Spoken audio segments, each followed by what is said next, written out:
Okay, welcome to all. Start करेंगे chapter number 2। Chapter number 2 है inverse trigonometric functions. Inverse functions अभी आपने chapter number 1 में पढ़े हैं, जहाँ पे फंक्शंस के लिए कुछ कंडीशंस हैं, 1 1 ऑन 2 होना पड़ेगा तो फंक्शंस इन्वर्टेबल होगा। ट्रिग्नोमेट्रिक फंक्शंस हमने 11th क्लास में पढ़ रखे हैं, साइन कॉस टेन, ये सारे ट्रिग्नोमेट्रिक फंक्शन, 6 ट्रिग्नोमेट्रिक फंक्शंस।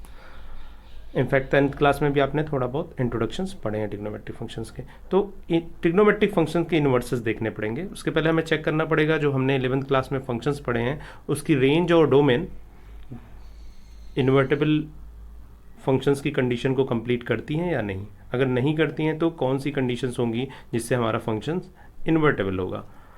तो इसके लिए हमें 11th क्लास में पढ़ना देखना होगा कि जो साइन फंक्शन हमने पढ़ा था उसका रेंज और डोमेन क्या था। तो देख लेते हैं। साइन फंक्शन जो आपने पढ़ा था, that is the domain is real number and को डोमेन इज -1 से +1। साइन एक्स का ग्राफ क्या होता था, हम साइन एक्स को पहले कंप्लीट करते हैं, उसी से सारा कंपेयर कर लेंगे। तो साइन एक्स का ग्राफ क्या था हमारे लिए, this is the graph of sine x. ऐसे होता था साइन एक्स का ग्राफ बोथ साइड में, this is the graph of sine x. तो ये जो टॉप वाला पॉइंट है सारा इक्वल होता था और इसकी वैल्यू क्या होती थी 1, और ये बॉटम पॉइंट ये है -1। तो हम बोल देते थे sine x is the function in between -1 to +1। जो आउटपुट है -1 से +1 के बीच में होते थे, इनफैक्ट -1 टू +1। तो ये हो गई इसकी रेंज या कोडोमेन बोल। रियल नंबर, पूरे रियल नंबर में इसकी डोमेन होती थी, मीन्स सारी वैल्यूज एक्सेप्टेबल होती थी। अब जब इस फंक्शन का आप इन्वर्स करोगे, ओके, जब आप इस फंक्शन का इन्वर्स करते हो तो एक बार चेक कर लेते हैं इन्वर्स में क्या होता है। कोडोमेन डोमेन में चेंज हो जाता है और डोमेन कोडोमेन में चेंज हो जाता है। दैट मीन्स इन्वर्स में ये होना चाहिए, तो दैट मीन्स साइन इन्वर्स कुछ ऐसा होना चाहिए। Sine inverse should be equal to -1 to 1 से रियल नंबर में होना चाहिए। ये होना चाहिए, चेंज करने पे होना चाहिए। अब यहाँ पे बताओ आप, यहाँ पे आप ग्राफ से भी देख सकते हो, ढेर सारे ऐसे फंक्शंस, ढेर सारे ऐसे नंबर्स हैं। जैसे ये नंबर्स देख लो, ये कौन सी वैल्यू है, π/2 की वैल्यू है। ये कौन सी वैल्यू है, 3π/2 की वैल्यू है। ये कौन सी वैल्यू है, -3π/2 इधर हो गया और इधर +3π/2। इन सारे पे फंक्शन क्या देता है, 1 देता है। या फिर ऐसे देख लो, जहाँ जहाँ एक्स एक्सिस को कट करेगा 0 देता है। ये भी 0 है, ये भी 0, यहाँ भी 0 फंक्शन देगा, ये भी 0 देगा, मीन्स सारे ही पॉइंट्स पे फंक्शन 0 देगा। तो that means this function is not 1 1, this function is many one function. ढेर सारे वैल्यूज पे एक ही वैल्यू दे रहा है, तो दिस फंक्शन इज नॉट 1 1। तो इसका इन्वर्स पॉसिबल नहीं है। जैसे आपने अभी ये देखा, साइन इन्वर्स एक्स को जब मैंने रिवर्स किया तो साइन इन्वर्स एक्स की -1 से रेंज कहाँ पे हो गया, रियल नंबर हो गया। तो -1 to 1 टू रियल नंबर। अब ये देख लो, यहाँ पे ढेर सारी ऐसी वैल्यूज़ हैं जो इस फंक्शंस को रियल नंबर से कनेक्ट करती हैं। मीन्स आप रिवर्स करोगे तो this function is not 1 1। Okay, अभी प्रॉब्लम्स क्या आ रही है, साइन इनवर्स एक्स में ये फंक्शंस मेरा 1 1 नहीं है। तो सारे मैथमेटिशियन ने ये सोचा कि इस फंक्शन को 1 1 लेने के लिए, अब आप बोलोगे कि सर अगर ये वाली ब्रांच ले लें तो इसमें कोई भी वैल्यू रिपीट नहीं हो रही है। एक्चुअली प्रॉब्लम क्या है, वैल्यू के रिपीटिशन से है।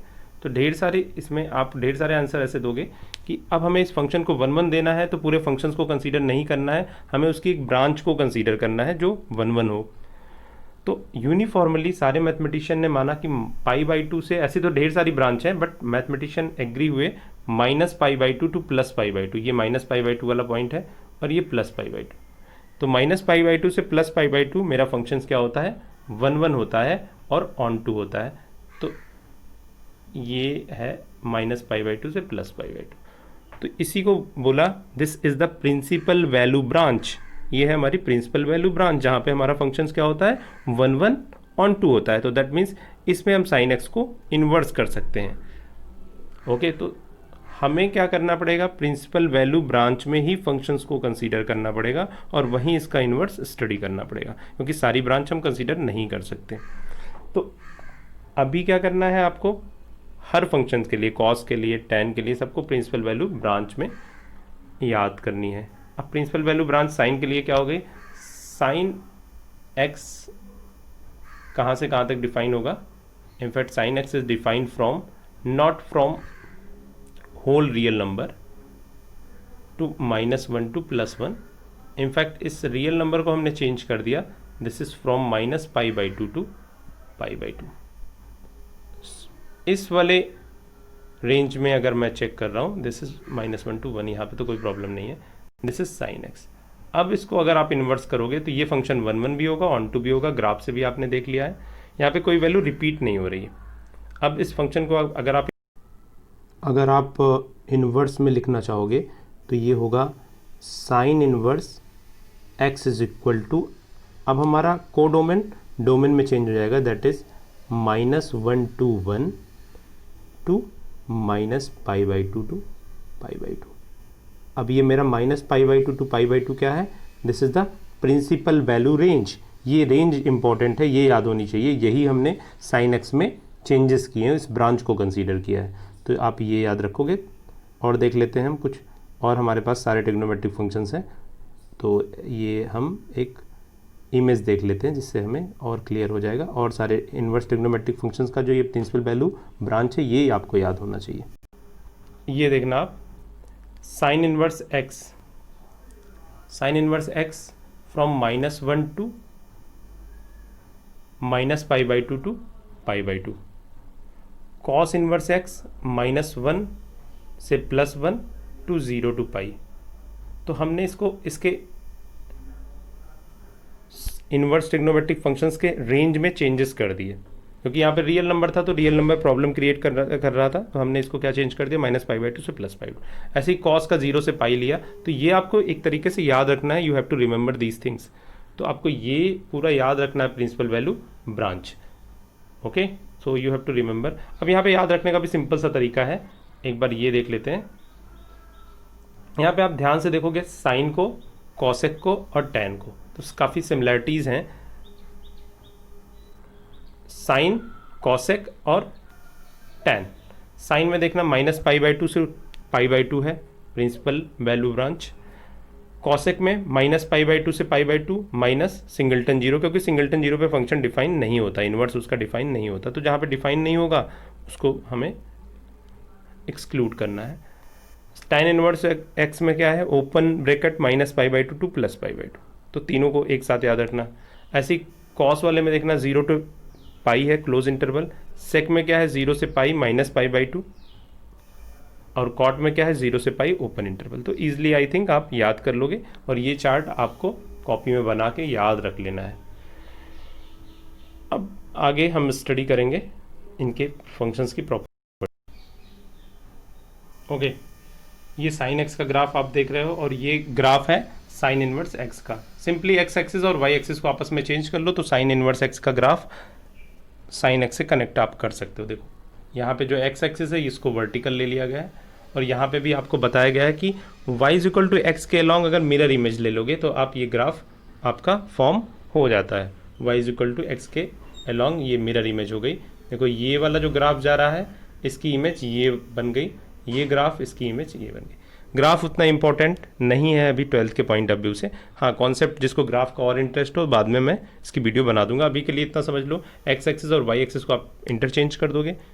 यहाँ पे एक्स एक्सिस और वाई एक्सिस में चेंजेस में आ जाएगा, पहले एक्स एक्सिस पे आपके रियल नंबर्स होते थे, अभी एक्स एक्सिस पे आपका -1 से +1 वाले ही नंबर आएंगे, पूरे रियल नंबर कंप्लीट नहीं आएंगे, क्योंकि रेंज और डोमेन आपस में इंटरचेंज हो चुकी है साइन इनवर्स एक्स के ग्राफ में। तो ये सारे ग्राफ आप देख सकते हो एनसीईआरटी में। ओके, तो बुक से ग्राफ देख सकते हो, ईजिली आप समझ जाओगे। बुक में ढेर सारे ग्राफ हैं, बहुत परेशान नहीं होना है ग्राफ में, बस आपको प्रिंसिपल वैल्यू रेंज याद रखनी है जो अभी मैंने आपको बता रखा है। ये ढेर सारे ग्राफ हैं, सबके ग्राफ हैं। तो कॉट का ग्राफ जानोगे तो उसका इन्वर्स भी बना सकते हो। ये चार्ट जो अभी हम डिस्कस कर रहे थे, तो ये चार्ट भी आपको, चार्ट सबसे इम्पोर्टेंट है, चार्ट आपको याद रखना है। और कुछ चीज़ें नोट करनी है, मैं बार बार मैंने भी बता रखा है आपको, sine inverse x should not be confused with sine x whole inverse. तो आपको ऐसा नहीं रखना है कि साइन एक्स होल इनवर्स हो गया that is equal to 1/sin x। Okay, तो आपको ये सब चीज़ें ध्यान रखनी, जैसे मैंने बताया था F inverse x is doesn't mean 1/f। Okay, inverse is different from 1/f। 1/f is not inverse of f। Okay, inverse अलग है, उसको इन्वर्टेबल फंक्शंस अलग हैं, उसकी डिफिनीशन है प्रॉपर, 1 1 होना चाहिए, ऑन टू होना चाहिए, जस्ट रिवर्स नहीं करना है फंक्शंस को, तो आप जानते हो। तो आपको प्रिंसिपल वैल्यू रेंज ध्यान करनी पड़ेगी। ओके, अब इन्वर्स ट्रिग्नोमेट्रिक फंक्शंस आप देख लो। सपोज आपके पास ये सारे जानते हो, sine π/4 that is 45 is equal to 1/√2। Okay, this is the value of sine. अब इन्वर्स के फॉर्म में अगर हमें लिखना है, इसका इन्वर्स करना है, तो दैट मीन्स ये होगा sine inverse 1/2 is equal to π/4। अब इसकी मीनिंग क्या हो गई, साइन किस वैल्यू के लिए 1/2 देता है, इसका मीनिंग हो गया साइन किस थीटा पे, किस एंगल पे 1/2 देता है, तो दैट इज π/4। तो जस्ट अपनी थिंकिंग को रिवर्स करना है। अब जो भी आंसर आएगा आपका साइन इनवर्स में -π/2 से +π/2 के बीच में आना चाहिए। अब कुछ को ये लग रहा होगा नहीं आएगा तो क्या करना है, आगे जब हम प्रॉब्लम सॉल्व करेंगे तो उस टाइम डिस्कस कर लेंगे क्या करना है। ओके, तो अभी के लिए यही है कि ये है, जैसे सपोज हमारे पास कॉस है, तो cos inverse √3/2, this meaning is कि कॉस थीटा की किस वैल्यू के लिए √3/2 देता है, किस वैल्यू पे √3/2 देगा कॉस। तो आपको अगर टेबल याद होगी तो ये क्वेश्चन, छोटे छोटे क्वेश्चंस करो, और टेबल याद होनी चाहिए, आप 12th क्लास के स्टूडेंट हो, यू मस्ट हैव रिमेंबर। वो कंप्लीट टेबल सिंपल भी है, टेबल तो आपसे एक्सपेक्टेशन की जाती है कि टेबल याद हो, तो ये सारे आंसर्स आप दे सकते हो इजली। ओके, ऐसे ही आप सारे tan के बारे में जो भी इन्वर्स फंक्शंस हैं वहाँ पे ये डिस्कशन इन्वर्स का है। एक छोटी सी एक्सरसाइज है, एक्सरसाइज देख लेते हैं, बहुत सिंपल है। फर्स्ट एक्सरसाइज आपके बेसिक कॉन्सेप्ट के लिए, एक्सरसाइज को सॉल्व कर लेते हैं। यही था inverse trigonometric function. So exercise 2.1 start करेंगे। बहुत सिंपल सी एक्सरसाइज है, आपको जो छोटे छोटे कॉन्सेप्ट हैं इन्वर्स के वही एक बार यहाँ पे प्रैक्टिस करनी है। तो एक्सरसाइज में जो पहला वाला क्वेश्चन है, फर्स्ट क्वेश्चन आप देख लो, दिस इज साइन इनवर्स 1/2, अभी माइनस ऑफ 1/2। तो साइन इनवर्स -1/2 किस वैल्यू पे -1/2 देता है। तो सिंपल है, आप ऐसे देख सकते हो, साइन इनवर्स -1/2, सपोज ये वैल्यू है x, तो sine x is equal to -12 कब होगा, ये आंसर देना है। सो हमारा आंसर बहुत सिंपल सा है। आप जब भी इस टाइप के आंसर दो, अभी हम और भी प्रॉपर्टीज जब इसकी डिस्कस करेंगे तो ये सब क्वेश्चन, और माइनस को आप साइन, टैन और कॉसेक में माइनस आप कॉमन कर सकते हो। ये सारा हम अगले एक्सरसाइज के जस्ट पहले हम डिस्कस भी करेंगे। तो अभी माइनस यहाँ पे कॉमन करके आप आंसर दे सकते हो। 1 किस पे देता है, π/6 पे, तो इसका आंसर हो गया -π/6। जो आपका आंसर आना चाहिए वो ध्यान न रखना है आपको, आपकी इसकी प्रिंसिपल वैल्यू रेंज के अंदर ही होना चाहिए, मीन्स -π/2 से +π/2 तक होना चाहिए। हो रहा है तो कोई प्रॉब्लम नहीं। तो इसका आंसर क्या हो गया, -π/6, सिंपल है। ऐसे ही आप सेकंड वाला देख लो। सेकंड वाले में क्या करना है, कॉस √3/2 कब देता है, अभी हमने डिस्कस किया था कॉस की वैल्यू √3/2 कब होती है। तो कॉस इनवर्स, सिंपल सीधा आंसर देना है, cos inverse √3/2 is equal to x, that means cos x कब आप √3/2 बोलते हो, कॉस x की किस वैल्यू के लिए, तो दैट इज π/6। π/6 पे क्या होता है, कॉस √3/2 होगा।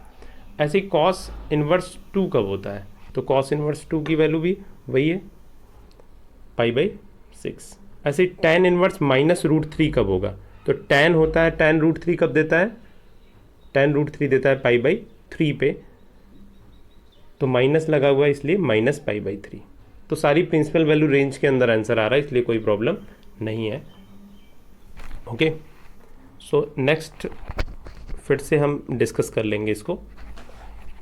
ऐसे ही कॉस इनवर्स 1/2 कब देगा, तो माइनस ऑफ, यहाँ पे हो जाएगा माइनस ऑफ 1/2 है, तो 1/2 के लिए आप सभी को मालूम है, यहाँ पे कॉस ऑफ -1/2 कब देगा, तो यहाँ से माइनस कॉमन हम अभी नहीं करेंगे।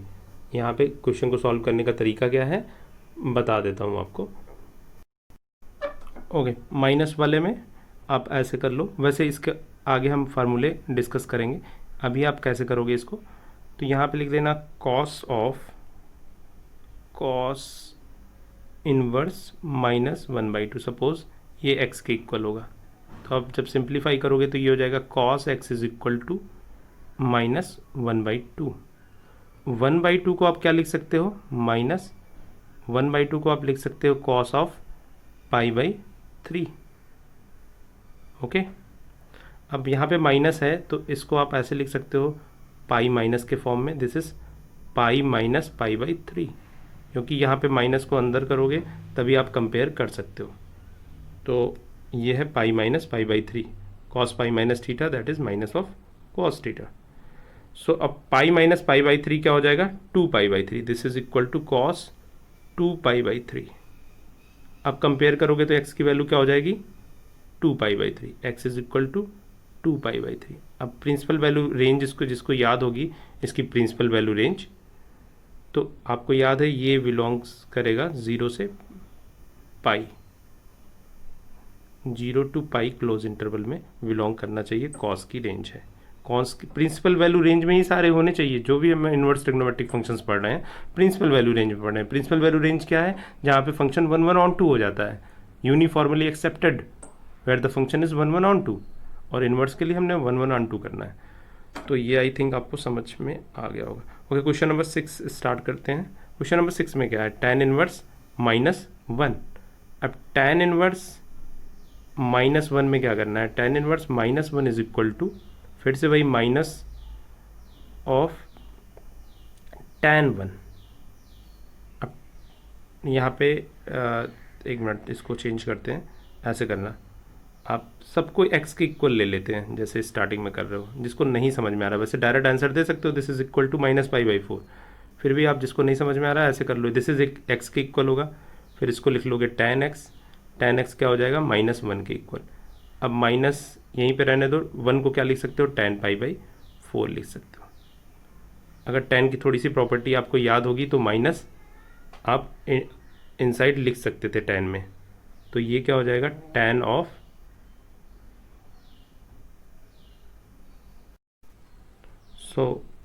ये क्या हो जाएगा, क्वेश्चन नंबर 6 कर लेते हैं, ठीक है। अब क्वेश्चन नंबर 6 कैसे करेंगे, दिस इज tan इनवर्स -1, सारे ऐसे कर लो, ये एक सिस्टम कर लेते हैं। और ये क्या हो जाएगा, वैसे डायरेक्ट भी आप आंसर दे सकते हो, कैपेबल हो जाओगे। छोटे छोटे ये 1 मार्क्स के क्वेश्चंस आते हैं और बेसिक कॉन्सेप्ट के लिए इंपॉर्टेंट है। tan x is equal to -1, और -1 को क्या लिख सकते हो, tan π/4। अब tan वाले केस में आपने स्टार्टिंग में tan की प्रॉपर्टीज याद है, 11th क्लास में पढ़ रखा था, tan of minus theta minus of tan theta होता है। दैट मीन्स माइनस को आप अंदर कर सकते हो, that means it can be written as tan of -π/4। अब आप कंपेयर करोगे तो x की वैल्यू क्या हो जाएगी, -π/4 के, दैट मीन्स x की वैल्यू क्या हो गई, -π/4। तो आपका आंसर हो गया -π/4। यहाँ से डायरेक्ट भी आंसर दे सकते थे, कॉस वाले में थोड़ा सा डिफरेंट है। तो आई होप ये क्वेश्चन 1 से लेके 6 तक आप समझ गए होगे। नेक्स्ट स्टार्ट करते हैं। Next one is the question number 7, 8, 9, 10। तो सारे में हमें सेम प्रोसीजर्स करने हैं, आप आंसर दे सकते हो आराम से। अब देखो क्वेश्चन नंबर 7 में क्या है, sec इनवर्स 2/√3। तो ये डायरेक्ट आंसर हो जाएगा, पॉजिटिव वैल्यू है, तो दैट इज इक्वल टू π/6। ऐसे cot इनवर्स √3, तो cot ये भी डायरेक्ट आंसर हो जाएगा। cot inverse √3 means cot x की वैल्यू कब √3 होगी, when cot x at tan √3, that means x is equal to π/। अब यहाँ पे आपको आंसर याद होना चाहिए, वो टेबल याद होनी चाहिए जो 10th में पढ़ाई थी, अदरवाइज सारे उल्टे पुल्टे आंसर आएंगे। तो ये आंसर क्या हो जाएगा, cot π/6।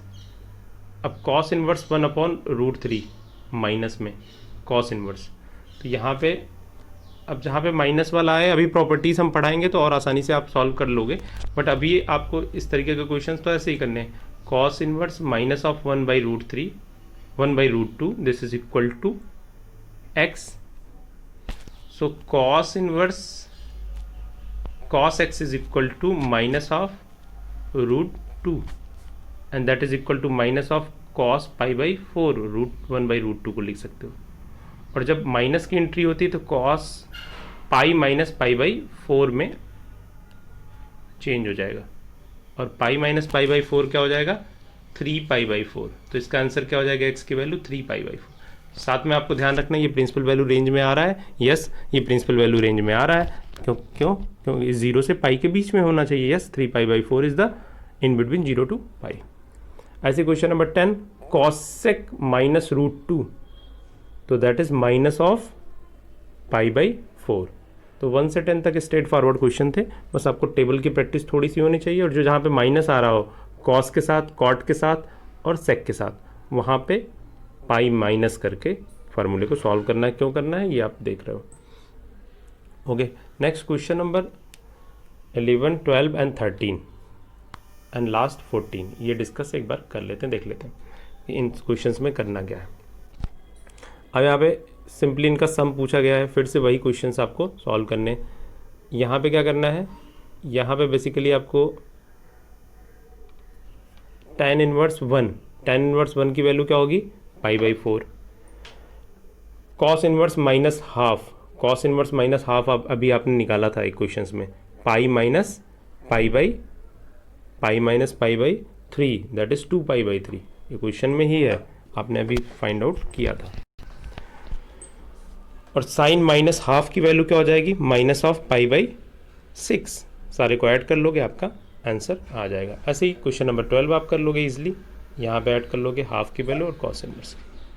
अब यहाँ पे देख लो क्वेश्चन पूछा गया है कि sine inverse x is equal to, sine inverse x की वैल्यू किसके इक्वल है, sine inverse x is equal to y, then y is, अभी आपने ये तो पढ़ा ही है, y किसके इक्वल होगा माइनस π/2 से प्लस π/2 के बीच में होगा y। ओके, तो ये आप इजीली कर सकते हो, ये सीधा क्वेश्चन है। Question number last, question number 14, हमें वैल्यू निकालनी है tan 1√3। tan 1√3 क्या हो जाएगा, tan 1√3 is equal to, tan 1√3 की वैल्यू क्या हो जाएगी बताओ आप, tan 1√3, so tan 1√3 is equal to π/3 minus sec inverse -√2। तो सेक इनवर्स -√2 क्या हो जाएगा, मैंने बोला जहाँ पे माइनस आएगा उसमें पाई माइनस करके करना, वही आंसर में आएगा। तो यहाँ पे आंसर आ जाएगा अभी आपको, और इसको हम डिस्क्राइब कर देंगे, पाई माइनस सेक इनवर्स 2 किसकी वैल्यू होती है, sec inverse 2 is the value of π/3। Okay, so finally ये वैल्यू आ गई, आप इसको आंसर दे सकते हो, that is π/3 plus π/3 2π/3, 2π/3 minus pi, 2π/3 minus pi that is minus π/3, तो बी वाला ऑप्शन करेक्ट हो जाएगा। तो ये एक्सरसाइज आपने कंप्लीट कर लिए। सारे क्वेश्चंस की आप एक बार प्रैक्टिस कर लेना, जो माइनस वाले हैं कॉस सेक और कॉट वाले, उनको पाई माइनस करके करना है। अभी हम प्रॉपर्टीज़ में भी डिस्कस करेंगे, तो नेक्स्ट हमारा टॉपिक होगा प्रॉपर्टीज़ ऑफ ट्रिग्नोमेट्रिक फंक्शंस, इसको नेक्स्ट वीडियो में देखेंगे। अभी आप सिंपली थोड़ी सी टेबल की प्रैक्टिस, जिसको टेबल नहीं याद है, पूरी टेबल आपको याद होनी चाहिए, बार बार यूज़ होकर टेबल, तो पूरी टेबल आपको याद होनी चाहिए। ओके, तो ये वीडियो कंप्लीट।